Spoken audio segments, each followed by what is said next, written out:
Bonjour, bienvenue dans ma bibliothèque. Nous sommes à Montréal le 18 octobre 2014. Mon nom est Bruno Lalonde. Ouais, je vais continuer un autre jour sur les relations hommes-femmes. Vous avez mis beaucoup de commentaires sur ma page Facebook. Les relations hommes-femmes, rien n'est plus intéressant que ça comme sujet. Et pour ma part, je vous ai confié, hier ou avant-hier, adorer les histoires d'amour. Je peux écouter le radotage infini d'un amoureux ou d'une amoureuse. Là-dessus, les femmes sont plus discrètes. Mais leurs yeux brillent, le- le rouge aux lèvres, le rouge aux joues leur monte également comme un sang clair montant à la tête. Alors, je suis un peu exaspéré parce que j'avais pris des notes concernant Louis Aymon, que j'ai égaré dans ce bordel de papier qui est le mien. Il faudrait bien un jour que je me décide à mettre de l'ordre dedans pour de vrai, pour de bon. Je devrais me fixer comme objectif. Il n'y a plus un seul livre qui rentre dans ma bibliothèque jusqu'au moment où j'aurai mis de l'ordre dans cette bibliothèque. Mais on dirait que, que d'une certaine façon, j'ai peur de l'ordre. J'ai peur que cet ordre-là de ma bibliothèque finisse par clore toute cette aventure folle de ma propre bibliothèque, une espèce d'océan de papier dans lequel je surnage. Et je suis exaspéré parce que je voulais retranscrire la citation que l'on retrouvait sur la plaque commémorative concernant Louis Aymon. Et ça disait, je cite de mémoire, après, je sais que c'est pas ça, mais je cite de mémoire, je l'avais retranscrit. Ah, que c'est agaçant.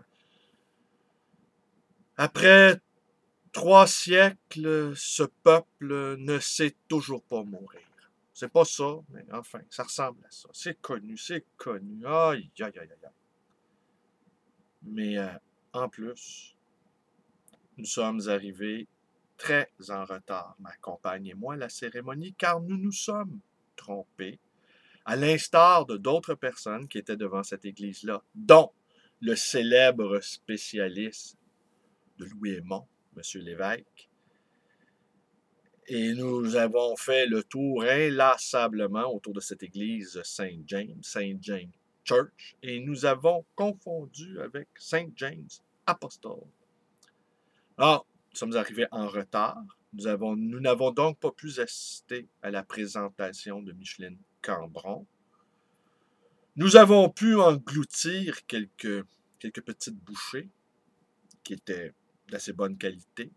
Nous nous sommes abstenus de boire du vin, car nous étions exaspérés par notre propre retard.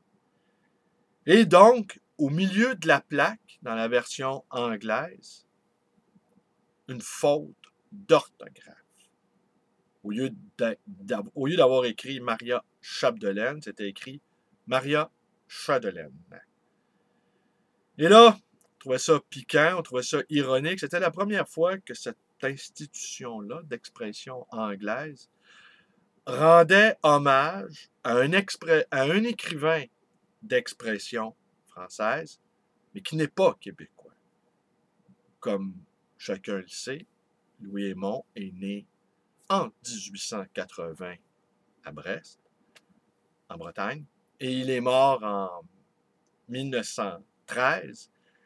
Et Louis Aymon est paru, Maria Chapdelaine est paru en 1914. C'est donc quelques mois après la mort de Louis Aymon. C'est donc un ouvrage posthume. On dit que c'est le premier best-seller moderne de la littérature française. Alors, c'est assez ironique, disais-je, de constater qu'on nous rend hommage, enfin, qu'on rend hommage à un écrivain d'expression française qui a bien connu le Québec en faisant une faute de frappe. Et j'étais plutôt inquiet, je ne vous cacherai pas, de voir tous ces vieux anglo-saxons rendre hommage à l'une des figures les plus importantes de la littérature québécoise, quoi qu'on en dise. Et je confiais à mon confrère François Côté, sommes-nous en train de disparaître pour qu'on commence enfin à nous rendre hommage de l'autre côté de la rue Saint-Laurent? Est-ce que nous sommes vraiment entrés dans une phase de disparition ou bientôt nous allons célébrer nos vertus à nous, cette race-là qui ne sait pas mourir? Alors, on trouve ça ironique. Maria Shadowland. Ah, ils vont la refaire, ils vont refaire la plaque. C'était tellement évident. Il y a 2 lignes sur cette plaque-là. Trouver le moyen de faire une faute. Ça en dit long, au fond, sur la difficulté qu'il y a à cohabiter les 2 groupes au Québec. Puis je ne dis pas dans le reste du Canada. D'ailleurs, ce malheureux Louis Aymon est mort à Chapleau, en Ontario, en un accident de train. Il a été écrasé par un train. Le fait que ça nous fait parfois que tout notre peuple au complet est écrasé par un train. Alors, ils ont été à côté de la plaque. Nous avons été à côté de la plaque. Ils sont trompés d'église. On s'est trompé de Saint James. Et je suis toujours à côté de la plaque, comme d'habitude. Mais heureusement que mes petites vidéos ont des vertus thérapeutiques, curatives. Au lieu de m'allonger sur le divan d'un psy, j'ouvre ma webcam. Alors voilà. Comment on appelle ça? Une erreur de frappe dans une fonte. Un lapsus sur un clavier, on appelle ça un lapsus clavis. Hein? Poète oublié, poète publié, OP, les 2 lettres sont à côté. C'est presque des synonymes. Ça peut presque dire la même chose. Poète publié égale poète oublié. Alors, un lapsus dans la fonte d'une plaque commémorative, ça a sans doute un nom. Il faudrait bien que Derrida se penche là-dessus. Et que veut dire cette faute-là? Maria Shadowland. Je vous remercie d'être avec moi. Portez-vous bien. Faites attention à vous. Faites attention à vous. Faites attention à vous. C'est tout. Bonne journée. Connaissez la suite. Ciao. Puis, n'ayez crainte. Je vais quand même revenir sur ce sujet qui nous fascine tant, les relations hommes-femmes. Il y a mon ami, Daniel P., qui jugeait que les relations, que mes propos tenus sur les gays et lesbiennes, et LGBT et hétéros bien mélangés quand ils ont bu trop le soir puis qu'ils se retrouvent dans le lit avec un autre homme, eh bien, étaient des commentaires périphériques qu'il souhaitait que je discute du cœur du sujet de la relation homme-femme. Mais attention, le périphérique peut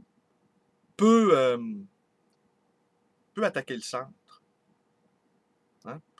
Et je notais sur ma page Facebook un commentaire fait à ma librairie par notre ami Jean-Paul. La Gay Pride a remplacé la parade de la Saint-Jean-Baptiste dans l'imaginaire collectif. C'est devenu une fête familiale d'ailleurs, la Gay Pride. C'est pas innocent tout ça. On va y réfléchir. On va y réfléchir. Allez. En attendant, au pays du Québec, les relations entre anglo et franco, malgré de timides rapprochements, restent bien difficiles. Merci. Comme les relations hommes-femmes. Merci. Bonne journée.